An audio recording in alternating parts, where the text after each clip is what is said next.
AICTE-sponsored STTP on clinical mapping of epidemiology and biostatistics in biomedical and health research. Our morning speaker was Dr. S.M. Kannan sir, Head of Anesthesia and Pain Medicine, RDT Hospital, Batalpalli. Sir got his MBBS degree from Tirunelveli Medical College and Diploma in Anesthesia from Annamalai University and ENP Anesthesia from Ispat General Hospital, Odisha. And sir has done his MPH in Jodhpur National University. So sir has been dedicating his services to RDT Hospital, Batalpalli and has served as medical director for more than 10 years. And during his entire journey with Raipur, sir has been supportive and been taking care of our students and our institution for the past decade. We are very thankful for Kannan sir for the support. And with this brief introduction, I would like to invite Kannan sir to start the session.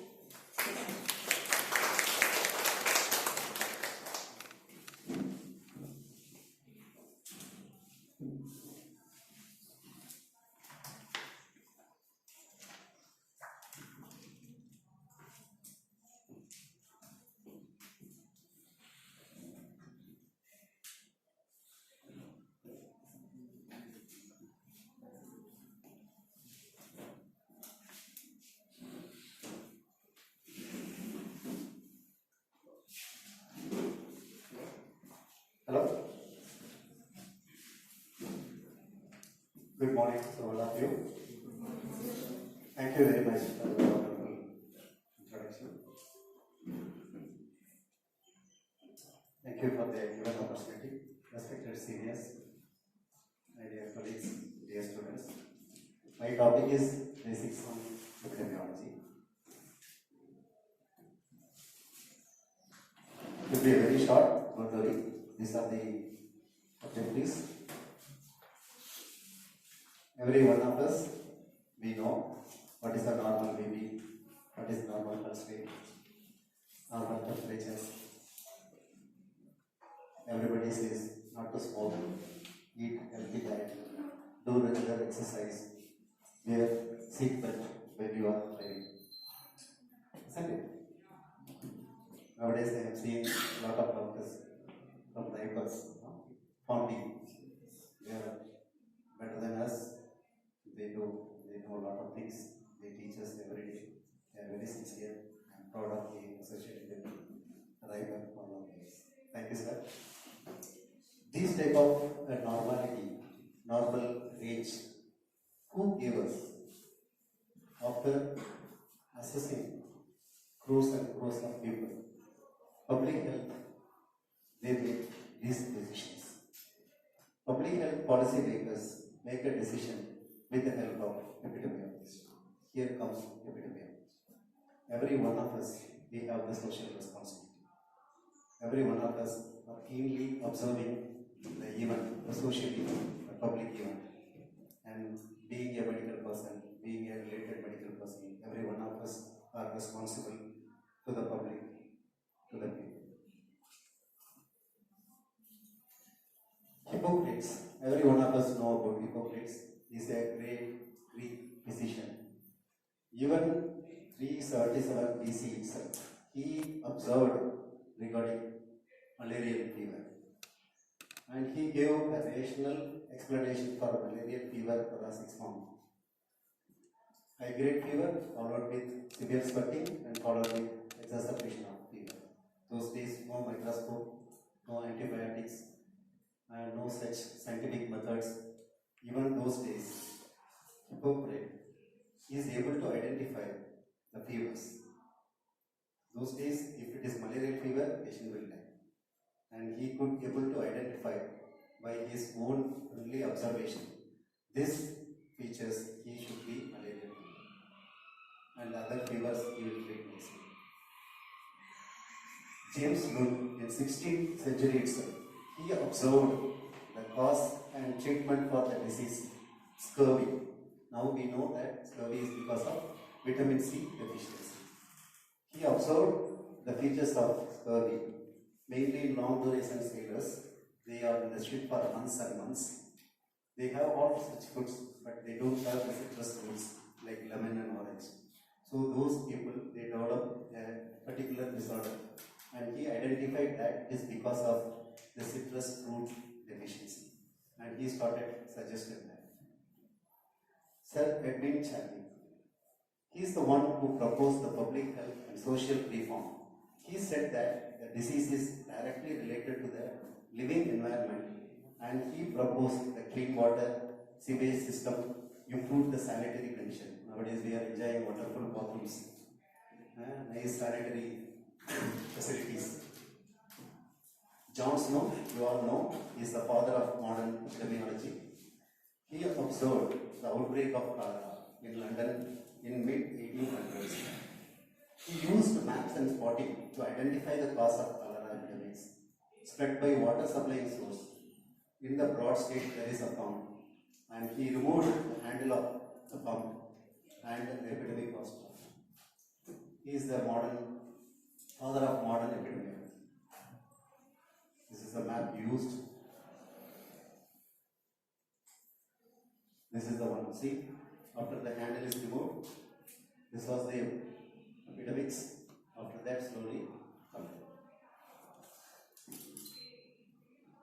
Now coming to the aims of epidemiology is to describe the distribution and magnitude of the health and disease problems in the human populations, whereby we are able to get an idea about the health of that particular population, thereby control measures. To identify the etiological factors in the pathogenesis of disease by which we can prevent or control the disease. To provide the data essential for learning, implementation, evaluation of services for the intervention, control and treatment of the disease, and to the extent setting up priorities among those services. What are the uses of epidemiology? To study historically the rise and fall of the disease in the population, to arrive at community diagnosis, planning and evaluation of specific health problems in that community, evaluation of individual risk and chances, syndrome identification and re-stratification, completing the natural history of the disease to get better idea about the agent, host and environmental factors. These are all called epidemiological triads. Factors which are responsible for the disease. Searching for the cause and the risk factors. The definition: epidemiology is a Greek word coined by John M. Last. It is a science of what we are exposed to and what do we affects the health of the society as a whole. Epidemiology is the Bible of public health. Epi means among or upon. Upon whom? On people. Logy means study. That means this is study of people? No. Study of people is demography. So, what is epidemiology? It is the study of what? Health related states or events. Study of diseases. Study of distribution, disease determinants and disease frequency.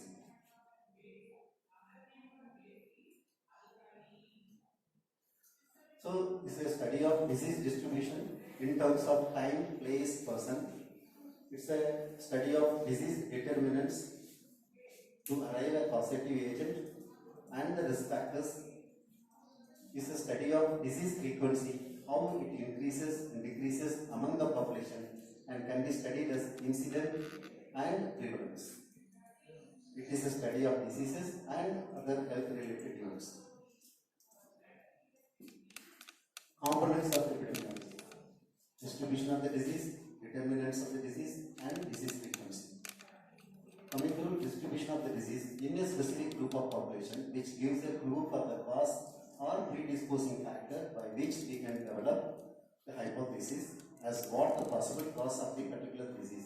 This is called descriptive epidemiology in terms of time, place and person. Determinants of disease: identifying the cause and the risk factors of the disease. This is called analytical epidemiology. Disease frequency is usually expressed in rates, ratio and proportions, and it is described in incidence and prevalence. Coming to the distribution of the disease, mainly the time.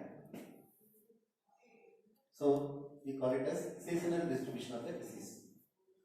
If you take the common diseases like malaria, dengue, typhoid, cholera, polio, and rotavirus, do they have a seasonal distribution?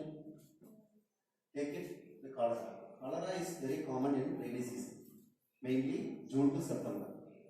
You all know the vector is female Anopheles mosquito, which breeds mainly in rainy season. That's why it's very common. Even though you can come across a lot of malaria cases throughout the year, but mainly maximum number of cases are reported in rainy season.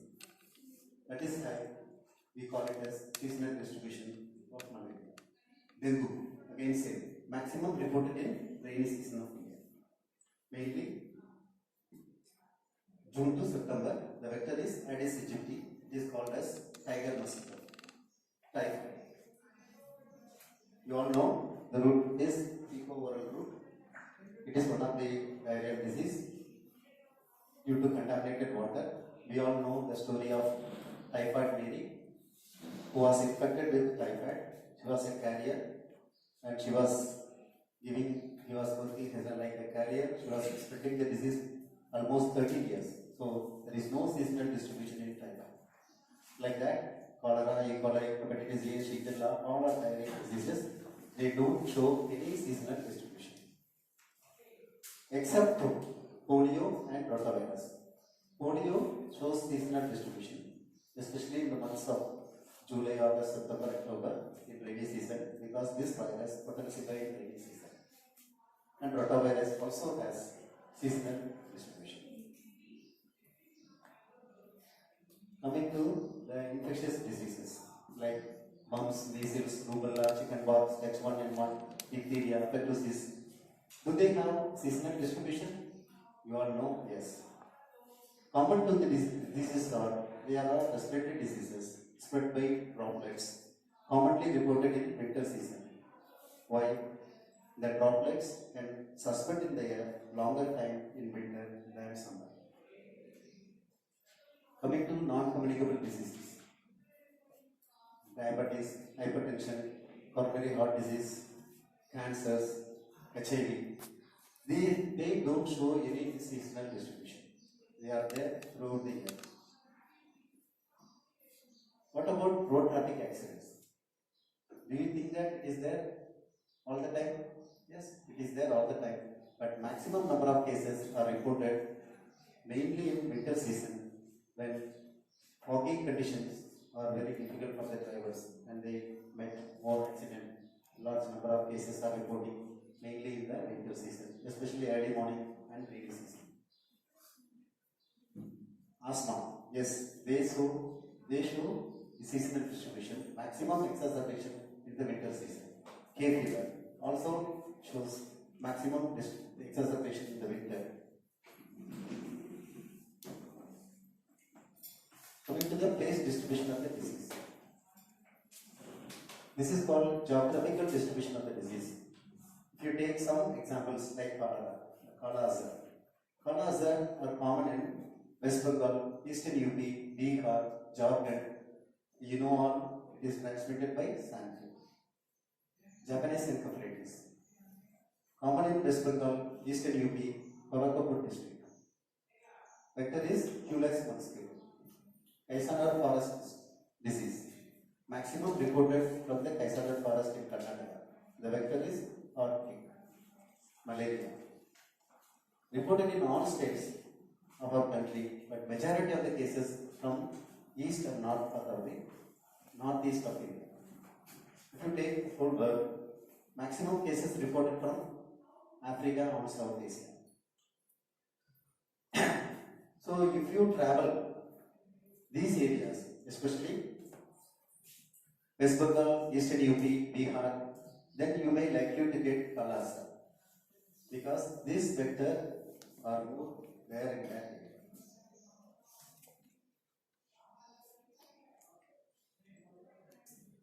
area. Filariasis, present in coastal region of India, especially Gujarat, Karnataka, Kerala, Tamil Nadu, West Bengal, Orissa, Maharashtra, transmitted by Culex mosquito.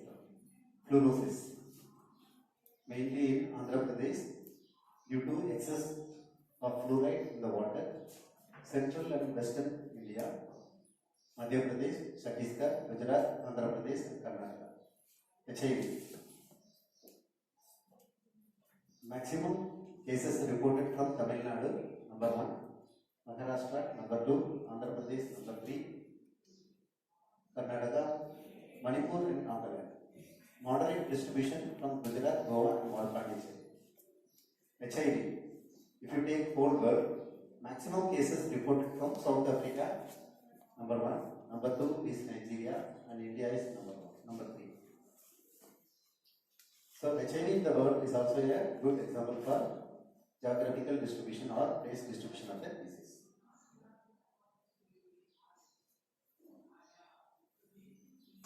If you take new diseases and you see the geographical distribution, Ebola.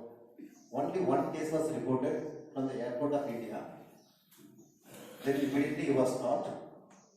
Usually Ebola was spread by the body fluid contaminated with Ebola virus.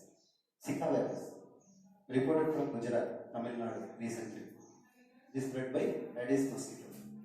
Plasmodium ovale. What is the difference between this Plasmodium and that Plasmodium? This is a rare species. Mainly from Gujarat, West Bengal, Delhi, and Mumbai. Nipah virus, mainly from West Bengal and 2 districts from Kerala. They observed that this virus spread by consumption of foods contaminated by bat secretions. These are all emerging diseases as a new disease or re-emerging diseases that is coming again and again. They usually start emerging in a particular part of India, then is spread to other areas. Coming to the new diseases in the world, last decade. H1N1, you all know, swine fever. Started from Mexico, then to South Asia. H5N1, that is a bird flu, avian influenza, Hong Kong. H7N9, it's a type A influenza virus, mainly from China.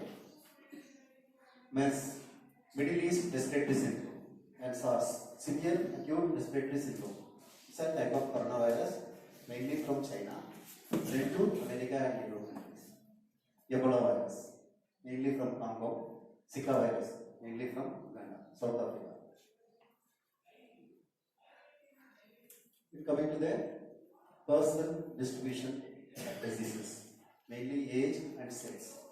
First to the age distribution of a disease. With some common examples. Measles. Measles, you all know, majority of the cases of measles occur in 6 months to 3 years of age. It can occur in other age groups also. But maximum number of cases are reported between the age of 6 months to 3 years. Mumps, mainly from 5 years to 9 years of age. Chickenpox, it can affect any age, but mainly maximum number of cases report from school-going age. Swine flu, type A influenza virus, it can occur any age. There is no age distribution. Rheumatic fever, 5 to 15 years of age. Typhoid fever can occur in any age group. Cholera, it can occur in any age group. Rotavirus, mainly in younger infants. Neonatal tetanus, below 28 weeks of birth. That name itself says that it is common in the neonatal age group. Polio virus, less than 5 years of age. That's why in all over India they give polio vaccination, polio drops less than 5 years of age. Hypertension, diabetes, coronary artery disease, mainly after 40 years of age. Cataract, later age. Cancers, also in old age.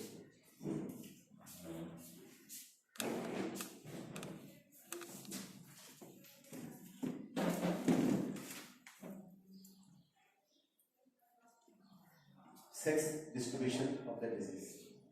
If you come across, if you take examples like infectious diseases, mumps, measles, rubella, chickenpox, they don't show any sex distribution pattern. It can occur in males and females also. H1N1, malaria, dengue, all these diseases are common to males and females. whereas diabetes and coronary artery disease, they are very common in males because they are more prone for other risk factors like smoking and alcoholic behavior, sedentary lifestyle, etc. Cataract and hypertension, they observe that it's more common in females because they tend to live longer than males. So they have sex distribution. HIV, we all think that it is common to males, but the observation is females have 7 to 10 times more chances of getting infection than males from an infected source. Road traffic accident, more common in males. That means females are good drivers, males are not good drivers. No, it is not like that. Males are traveling more. They are driving and they are traveling more on the road or in the railway. Typhoid, polio, cholera are common to male and female. Cancers, breast cancer, cervical cancer, prostatic cancer. This breast cancer, leave it the breast cancer. Cervical cancer, prostatic cancer, the name itself shows that it is reported in particular sex. There is no prostatic cancer in female, no cervical cancer in male. So they are called as sex-restricted diseases. Whereas breast cancer, 90% cases are reported in female, 10% of cases in males also. So male breast cancer is very dangerous and it is malignant. Oral cancer and lung cancer, usually in the male, but recent observation says that nowadays a lot of females are also tobacco smoking and smoking. So it is also there in females also. Coming to the disease frequency. Disease frequency is to measure the occurrence of a disease, quantify the disease in terms like morbidity and mortality. Morbidity is measured by incidence and prevalence. All these things are measured by the basic tools like rate, ratio and proportions. So measurements of epidemiology is mortality, morbidity, disability, natality, medical events, healthcare facilities, utilization of health services, etc. So rate, ratio and proportions. Coming to the rates. So these are the basic tools in epidemiology. Rates, ratio and proportions. You will see one by one. Rates. It measures the occurrence of some event in the population in a given period of time. The numerator is a component of denominator. For example, death rate. The number of deaths occurring in a given population in a given time divided by with year population multiplied by thousands. Always rates multiplier is thousands. Ratios. It expresses a relation in size between two random quantities. Numerator is not a component of denominator. This is very important. And number of times the event is happened. For example, male, female ratio, maternal mortality ratio. Proportion. Proportion is also a ratio with time, but the difference is the numerator is not a part of denominator. It is the magnitude of the part of the whole expressed in percentage. You have multiplier of 100. Example, 40 students out of 100 students in a class are absent in a day. We call it as 40% of the class is absent. This is the proportion. Incidence. Incidence is a total number of new cases of a disease upon the total population at risk of the disease, and the multiplier will be always 1000, 10,000, 1 lakh. This tells about the spread of a new disease. It tells about the risk of the disease also. It is always moving. Prevalence. Prevalence is a number of new and old cases upon the population at risk of the disease. The multiplier is always 100. This is a proportion. It tells about how much population or percentage of the population is affected. Point prevalence is a point of a time. Period prevalence is about the duration. So prevalence means incidence into duration. coming to some basics about epidemiological study design. Epidemiological study is a scientific process of answering questions using data from a population. So first you have to prepare study questions and select a study type or design. All these things later classes, Narayana sir and our faculties, they will talk about this in details. Collect the data and analyze the data, interpret the results, report the findings in an ethical way. For example, you want to study about the occurrence of cancer lung and the risk factor is the smoking. You want to see the risk factor is the smoking is the risk factor for cancer lung, like that.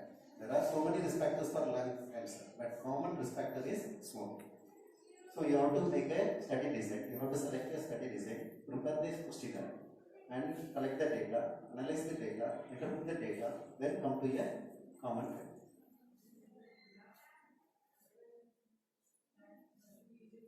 These are the broad types of epidemiological studies basics. Observational studies and experimental studies. In observational study, descriptive. Descriptive study deals with time, place and person. Analytical studies mainly case control study, cohort study.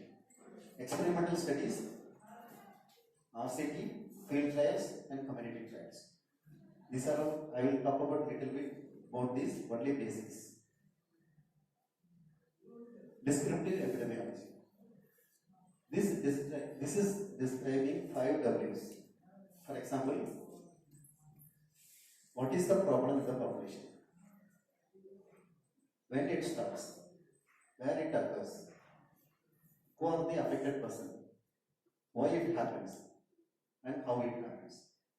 If you analyze in these, you may get some description about the public health problem or event. It always describing the time, place, person, and it gives the clue about the probable causes and risk factors of the disease. A case report may be a first person, single individual case, but a case series is a group of cases.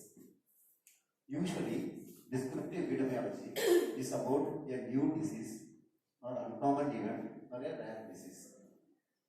For example, we talked about cholera. Suddenly an epidemic started and they identified immediately. By the time thousands of people died in London, then they found that the source of the disease is from a farm, and they removed the handle of the farm and the epidemic was controlled.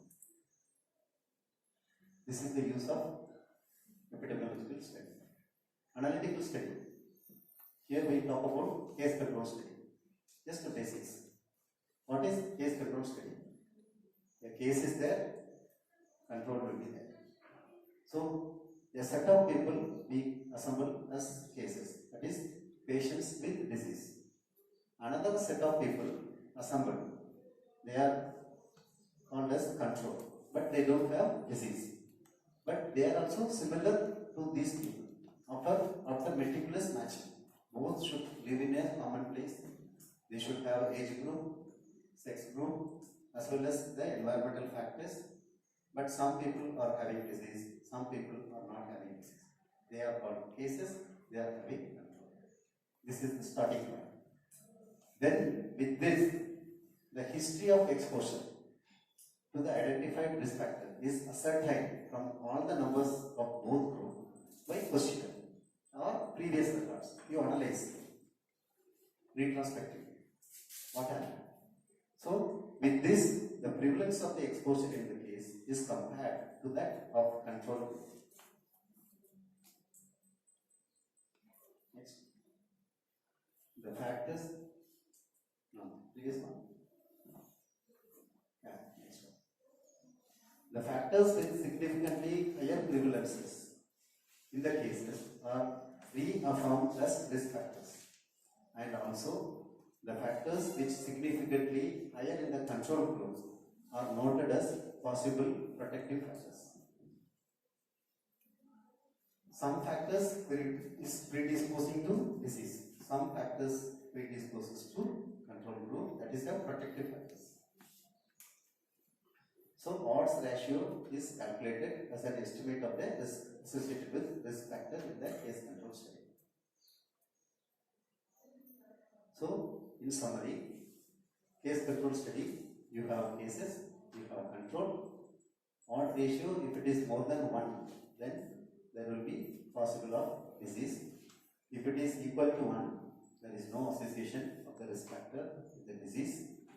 If it is less than 1, then the risk factors is protective to the control. For example, food poisoning. So food poisoning, everybody is eating, and some of us will have diarrhea. Some of us are not having diarrhea. So those who are having diarrhea are cases, those who are not having diarrhea are the control. So what is the risk factors? There are so many things: humidity, hand hygiene, water, boiling of water. So many things are there. This is how the case control. It's a simple example. It is good for uncommon disease. It's a very quick and cheap study, suitable for control selection. Now, suitable control selection is difficult. Control selection is very important in case of case control study. And it is a retrospective study. Starts with the disease, go back to the risk factors. Analytical study. Another type is cohort study. So here, one group of people are exposed to a suspected risk factors as identified. This is the exposed cohort. Another group of people similar to the exposed cohort but identified not exposed to the risk factors. This is called control group, non-exposed cohort. So there are two groups. Here, cohort. What is cohort? Cohort is a Roman regiment which have a similar identity. For example, Riper is a cohort. Those who are studied in Riper is a cohort. Riper is a cohort. RDT is a cohort, like that. So, those who are having a similar uniformity, then we call it as cohort. Here, what they say, one group they take it as those who are exposed to the risk factors as cohort, one cohort. Another group, people are same age group, same sex, but they are not exposed to the risk factors. Then it is made sure that none of the members in both groups have the disease at the time of starting point. Both cohort, one exposed to risk factor, another one is non-exposed to risk factor, all followed up for a definite period at regular intervals for the development of the disease. We observe for development of the disease. Next. Now the incidence. Incidence means new occurrence of a new disease. Okay. The incidence of the disease in the exposed cohort is compared with the incidence of the control, that is non-exposed cohort. If the incidence in the exposed cohort is significantly higher than that of control, that is non-exposed, then the association is confirmed. The risk factor is responsible for the development of the disease. So relative risk or risk association with each factor is calculated in cohort studies. That is by incidence among the exposed divided by incidence among non-exposed. It is a prospective study. Now we have risk factors. Another group we don't have a risk factors. For example, smokers and non-smokers. The rest of factors are similar, and we are observing for 10 years. And we observe what are the problems with smokers, what are the problems with non-smokers. Here we are not having, for example, lung cancer. We don't have lung cancer for both, all the members in both groups. One group, another group. One group, they are all smokers. Another group, they are all non-smokers. And after 10 years, 5 people of this group develop lung cancer. And these people, you know, that means the smoking is one of the risk factor for cancer. This is called cohort study. It is from the risk factors to the disease. Whereas case control is from the case to the risk factors. So it is a prospective study. Here you analyze the relative risk. I am talking about only the basics. Okay. Now coming to mainly for assessment of a therapy. This is about experimental RCT, randomized controlled trials. It's mainly assessment of a therapy, vaccines, risk factors. You all know Now coronavirus, they are all giving vaccines, isn't it? Every one of us, we have taken vaccine. So now the cases of the disease are identified. If eligible are included in the study after a written informed consent. You are worked in coronaviruses, right? Randomized to allot each case to either study group or in the control group. The study group is deliberately exposed to the therapy or vaccine or suspected risk factor while the other is not. That is a control group. Both the group are regularly followed up under identical conditions. The cure rate or incident rate of the therapy, vaccine, risk factor in the prospective study group is compared in that of control group which did not receive the intervention. The difference is significant, then the therapy is better or association is confirmed. If not, the therapy is considered insignificant. For example, you take coronavirus. So you call some people. Now we are the guinea pigs. Doctors, nurses who are working with the coronavirus. We are exposed to group. The other group also you take. Some people you are giving coronavirus, that vaccine. And some people you are not giving vaccine. You observe for some people. And you see how many of us, those who are vaccinated, or developed coronavirus, or they have developed some other problem. This is RCT, randomized control. This is the basics. There are a lot of things in there, but just to understand. Now you understand another thing. For example, I have identified a drug. For example, malaria fever. So I take some fever cases, malaria cases, then I give this drug to those cases. For example, 100 of malaria cases, confirmed malaria cases, and 100 of another confirmed malaria cases. Then I give only 50 of the malaria cases to this drug, exposed to this drug. Another 50, I give only paracetamol and household vegetables. And these people also are taking the paracetamol. And after some time, we observe whether they are cured or they develop some complications. This is called RCT. So in this, some words are important. They are called single blinding, double blinding, triple blinding. Just to have an understanding. Now you know the three study, no? Case control, cohort, and experiment, RCT. So in RCT, there are some blinding. Usually we do double blinding studies. In your thesis and all, usually we do double blinding studies. So just to know what is blinding, that's all. It's the basics. Single blinding means when the patient doesn't know where she or he is getting the drug or medicine. For example, I am a patient. Another patient is also coming. Both are having same problems. We have knee problem. I have knee problem. You also have knee problem. Both of us go to the doctor. And he gives some drug to me and he gives some drugs to the doctor. Patient. He is the doctor. We both are patients. So I don't know what drug he is giving. This is single blind. The patient doesn't know. There are two groups. One group they give some drug, another group they give placebo. And they observe the effects of the drug in that particular, for example, knee pain. He gives maybe for diclofenac to me and he will give paracetamol to me. And I get good relief. That means diclofenac works better for knee pain.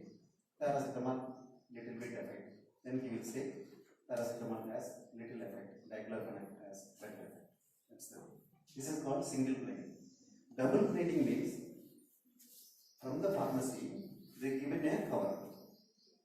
For example, I want to analyze maybe for labor analgesia, I am using two drugs.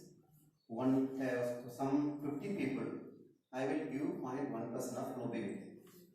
Another 50 people, I will use 0.1% of bupivacaine. The rest all same. All precautions, procedures, everything is same. But I don't know what in this bag and what that for other bag. Okay? So patients also don't know. The treating also, doctor also, he also doesn't know. Because otherwise I will manipulate. Because if I am the investigator, I am very much interested in bupivacaine. Then I would manipulate the study telling that bupivacaine is better than clopidogrel. So not to manipulate, it should be a double blind. The doctor and the patient, they should not know that drug or placebo. Only the third person, maybe the pharmacist or the administrator, should give the cover. For example, 50 people we want to assess. So he will give 50 covers. Out of which 25 will be 0.1% butyl, 25 will be 0.1% butyl. And the administration of the doctor or the patient, both of them, they are blind. That is called double blinding. Triple blinding is another way. The doctor and the patient and the person who is analyzing the data also don't know the identity of the groups. This is a better study. Triple blinding. There is another study called cross-sectional study. Cross-section means at point. Only one spotting. Whereas case control, from the disease, you come back. Cohort, from the respector, go to the disease. Cross-section means just you see and take a day, 1 day. For example, population. Population they do every 10 years. So, for example, in 2020, I do population study. At the time, like 2020, what is the observation? How many males, how many females, how many married, how many unmarried, how many adults, how many like that. That is the case cross-sectional studies. It is about the health population study. Point in time. It is with the questionnaire. It is about the health survey. At that point, in 2020, this many have diarrhea, this many have diabetes, this many have hypertension, this many have coronary artery disease, this many accident happened in that year. Like that. It is very inexpensive, very easy also. So now coming to some aspects of basic concepts in epidemiology. Very basics. Don't do. Next. To make any study, we should have very clear definitions and clear criteria. For example, fever and malaria. So you want to assess the malaria cases, you should have a clear definition for malaria. Otherwise, wrongly you assess all the fevers as malaria. If a person is having a fever, it could be malaria, or it could be dengue, or it could be typhoid. So many things are there. Unless you have a clear definition, you will not exactly pick up the cases, or you will wrongly pick up all the cases as malaria. So your study will not be a perfect one. That is why in any study, clear definition is very important. For example, now coronavirus. Every one of us knows what are the symptoms and signs of coronavirus. On hearing itself, you can say, this is coronavirus. You need not take a blood test and confirm it. Even the blood test is negative, it is coronavirus. Because the definitions are clear. Okay? That is done by the epidemiologist. So, one of the most frequent requirement in epidemiology is the measure of exact amount of the disease. Then only you know the risk factors, then only you know the causative agent, then only you can make the treatment and control and prevention measures. We need clear definition to identify the cases in the population, normal or disease. A vague definition of the case may increase or decrease the reported frequency of the disease. Then the actual figure will be different. The reported cases will be different, and the result of the study will be useless. In non-cases are also included as cases. If you don't have a clear definition, you will include non-cases also as case because you are vague, your definition is not clear. So it is very important to have a clear definition. So we must have a well-defined, clear-cut criteria for whom to include as case and whom to consider as free from the disease under the study. For example, coronavirus. So coming to the data, second point. Data are variables. We have qualitative or quantitative data. Next one. Qualitative data, the attribute we are looking for, that is the variable, either present or not. Very simple. Vaccination. Did you have vaccination or not? That's all. Corona vaccination, that is the thing. To study the immunization coverage among the children for measles in a given population, the parameter is present or not. So we can count the people having the attribute under study. The result of the study groups are expressed as percentage proportions, ratio or rate. Hence the incident rate, prevalence rate, attack rate can be applied to that. For example, coronavirus. Vaccination తీసుకున్నారా లేదా, తీసుకున్న తర్వాత ఎంతమందికి complications వచ్చినాయి, ఎంతమందికి corona వచ్చింది, ఎంత percentage. Next quantitative data. It has a magnitude and it is measured as a scale. It is measured every subject, every in the study. For here, we can study about the height, weight, pulse rate, BP of every individual, and we can compare in this group and other group. This is about quantitative. So here it is summarized as mean, mode, median, standard deviation and standard errors. All these things will be discussed in detail when they take in our faculties are ready to take, and I will deal only about the basics and some introduction about this. Okay, next. So another thing is significance. So with some example I will talk about it. For example, first year student and second year student. Narayana sir is observing that first year student weight is 60 kilo. When they come to second year or second semester, their weight is 60.5 kg. Then our principal is not accepting. Could be sometimes 55, sometimes 65, like that. So what is real impact, whether it is increased or decreased? 1 kg, 2 kg, 0.5 kg, which is significant. So that for that epidemiological study is important.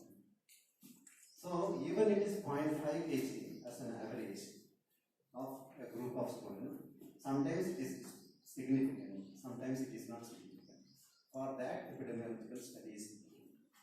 So the significance of the difference between these two groups implies that the difference is too large to be due to the chance alone. They eat more and the cook is good. Last year that fantastic cook came and they eat lot. This year that cook is not good. They are putting non-tasty foods, so nobody is taking, they are coming down. So many reasons they say. But the real factor, if not 0.5 kg difference, it is not significant with the what level? It would be significant. So one person will say 1 kg difference I will accept. Madam will say no, 5 kg difference only I will accept. So the test of significance, that is the null hypothesis, which assumes any difference between the two groups is purely due to a chance, and that is the significance. If null hypothesis is proved wrong, then even 0.5 kg it is significant. It will be taken. So a test of significance is a formal procedure for comparing observed data with a claim. Claim means hypothesis. No, it is not. But the data shows it is increased. The truth of is being assessed. So what is the real truth? Leda unda. So data is very important. So the claim is a statement about the parameter. So what are the parameters you are assessing? You have to assess everything.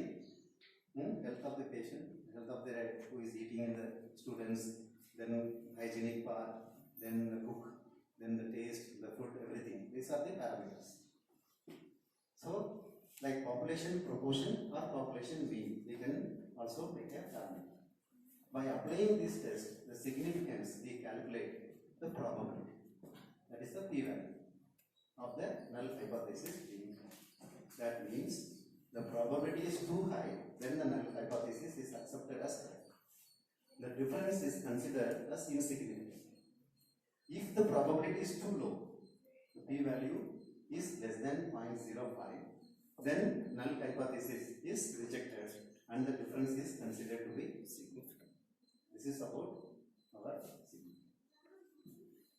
So what about p-value? P-value is only a probability.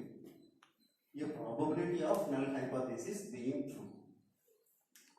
So p-value is the probability under the null hypothesis of obtaining evidence as extreme or more extreme than would be observed by chance. P value should be less than 0.05. Then we can accept it as significant change.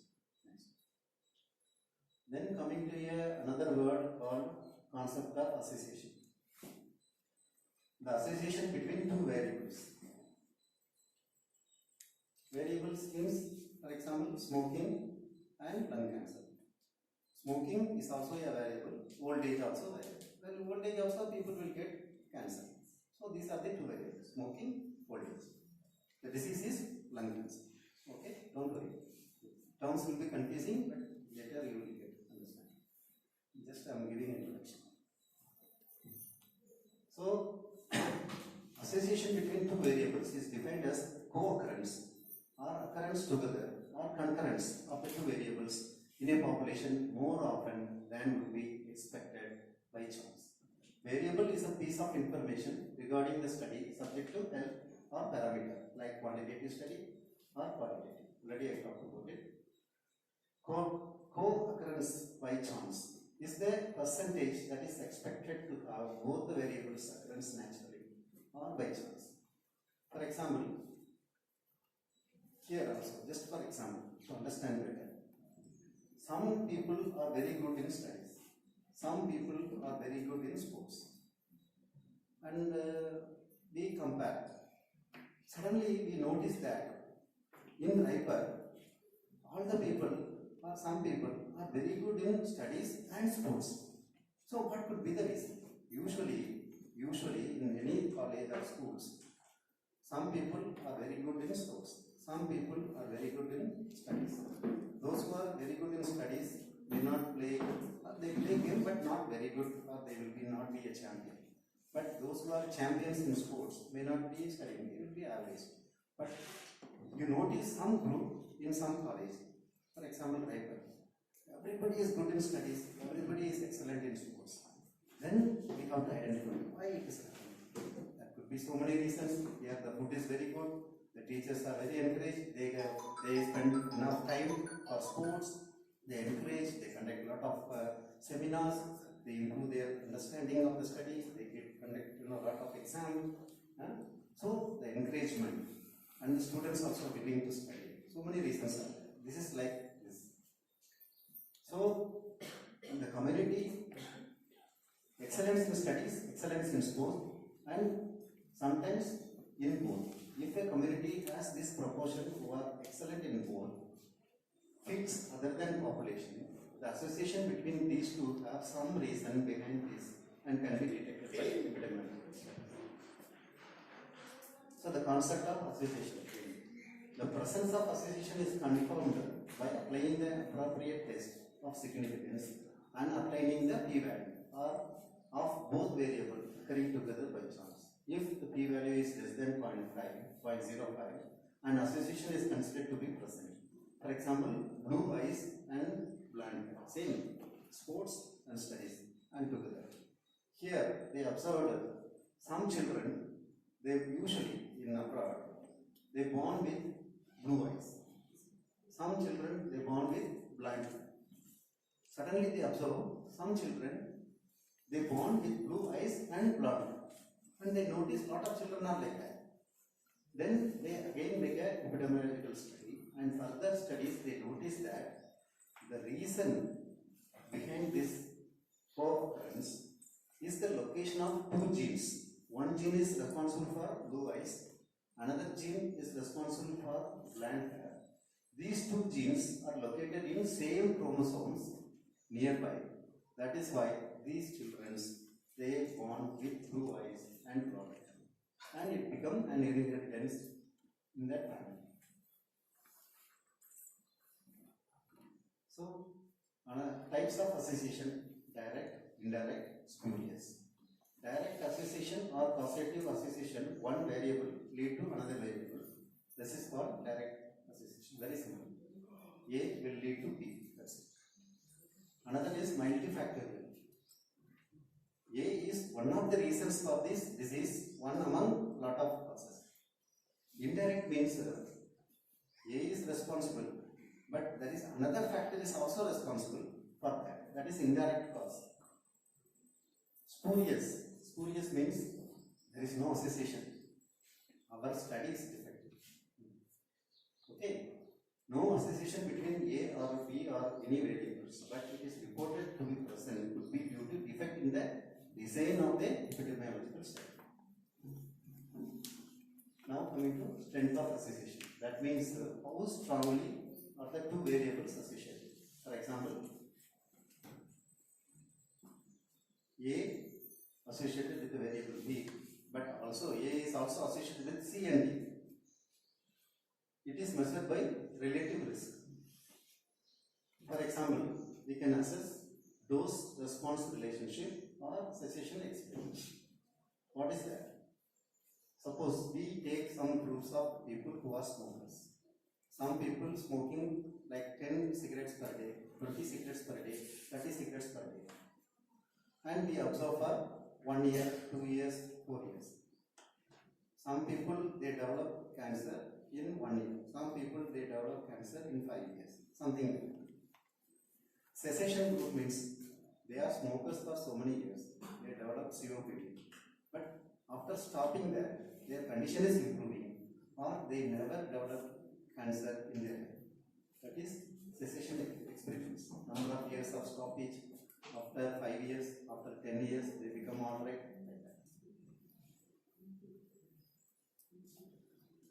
Causative association. Presence of an association between two variables does not mean that one is the cause for other sometimes, or then it is causative agent or mere association. For example, heat is the cause for melting ice. There are some criteria which we are considering the association is a causative agent. For example, temporal association. The suspected cause should occur before the onset of the disease. For example, food poisoning. There should be some poisoning, then only the effect will be there. So the suspected cause should be there before the disease occurs. That is a temporal association. Strength of association.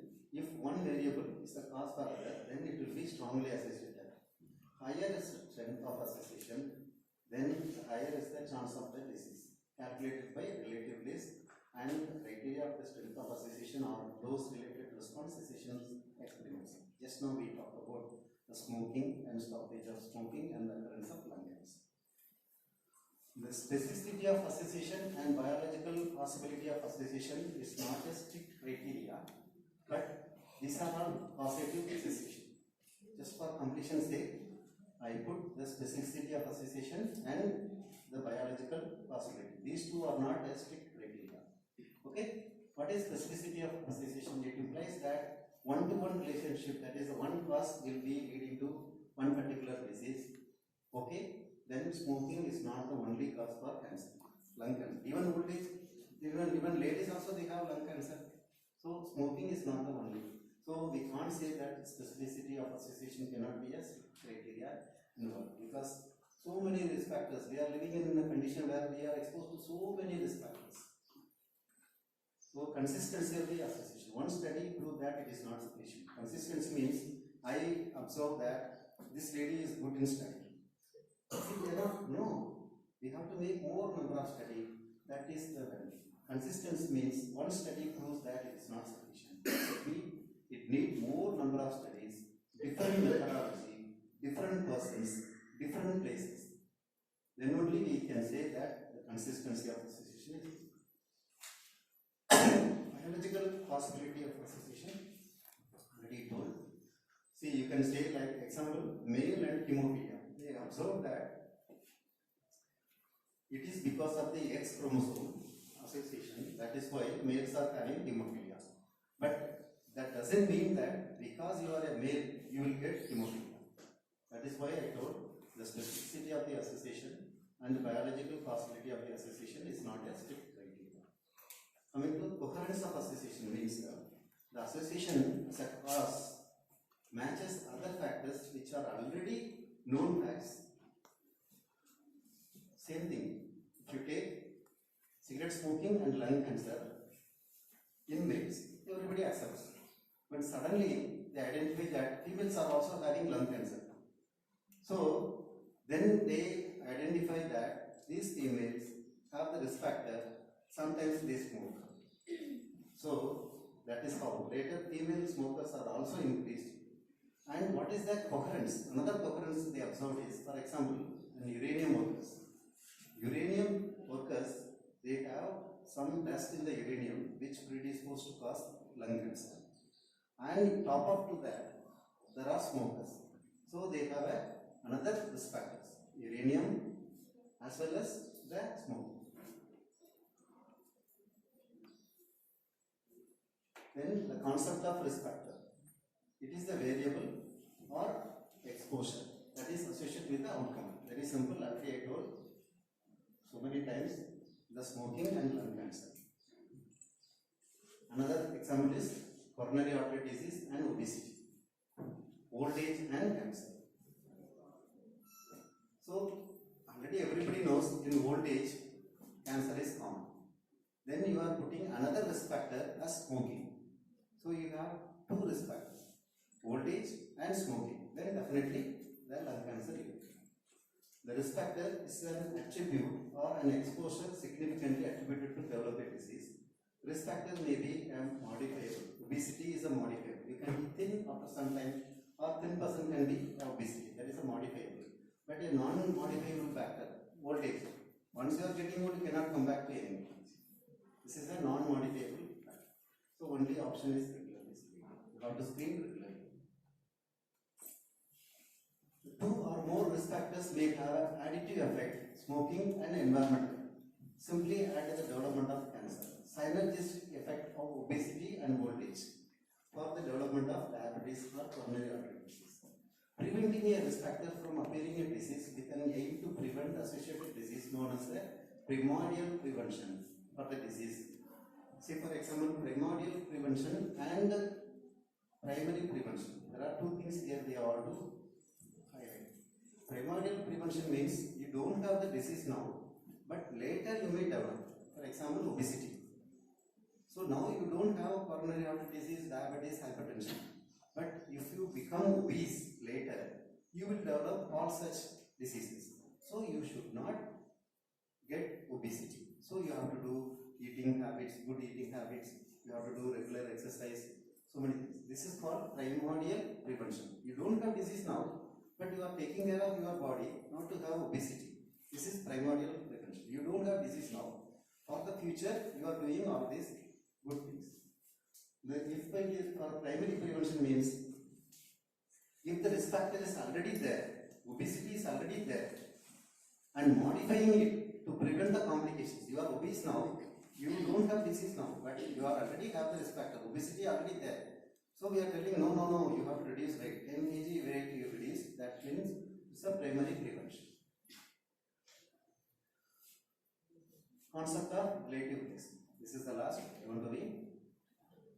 Relative risk of a risk factor measures how many times and is an exposed person likely to get the disease as compared to a non-exposed person of that risk factor. For example, obesity is a risk factor, but that does not mean that a non-obese patient does not get coronary artery disease. But obese patient has 10 times more risk than a non-obese patient. Understand? Obese patients are there and lean patients are there. Obese patient has 10 times more risk than the non-obese patient to get a heart attack. So you have to reduce your weight. That doesn't mean that non-obese patient also may get heart attack with other risk factors. We don't know. But we are telling that obese patients are having 10 times more risk than non-obese patients. This is the relative risk. So calculation, relative risk is the incidence in the population exposed to the risk factor and incidence in the population of non-exposed. So since incidence is derived only from the longitudinal studies already we discussed, that is the cohort studies. Relative risk is the measure of strength of association, the risk factor and the outcome. If the disease has more than one risk factor, then this risk factor can even be ranked according to the relative risk values of the disease. If you have 4 risk factors, then this will be the first risk factor, then this will be second, this will be third, like that. It will be ranked. So relative risk is one, there is no increased risk with the disease with exposure. If relative risk is more than one, there is an increased risk with the exposure. Relative risk less than one, rather than being a risk factor, the exposure is a protective one. Okay? Now, final slide. Who is an epidemiologist? I have a lot of respect over epidemiologist. Any person, any health individual, not only health individual, any person in the world is an epidemiologist, because we are responsible for the society. We are keenly observing. If any event happen in this college, nearby your house, on the roadside, we are responsible. We have to act on that. Why it happens? The road is not good. The tuning is not correct. They have not put the light. So these are the risk factors. So we are responsible. Every one of us are keenly observing the population. Any measure, any event, any accident, any disease, then we are into that. We want to prevent it for the other people, and we have to give a treatment for this. So epidemiologist is the one who study the disease occurrence, apply the knowledge and data to provide the control and preventive measures of the disease. He is an important public health person. He is a clinical person also. He is also a pathologist. He is also a statistician. He is also a social scientist. It need not be a MPH specialist. Need not be a MD community specialist. You and me are the better person for any epidemiologist. Thank you. Thank you for wonderful opportunity.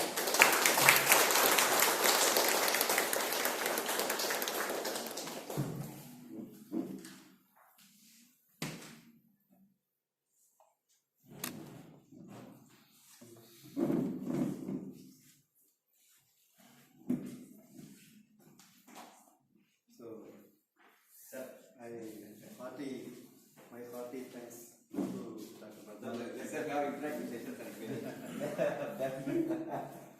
Thank you, sir. After a long time, I'm seeing my friend. Thank you, Kanan sir. If the participants are having any doubts, you can ask me, sir. If they are having any clarifications, you can ask me, sir.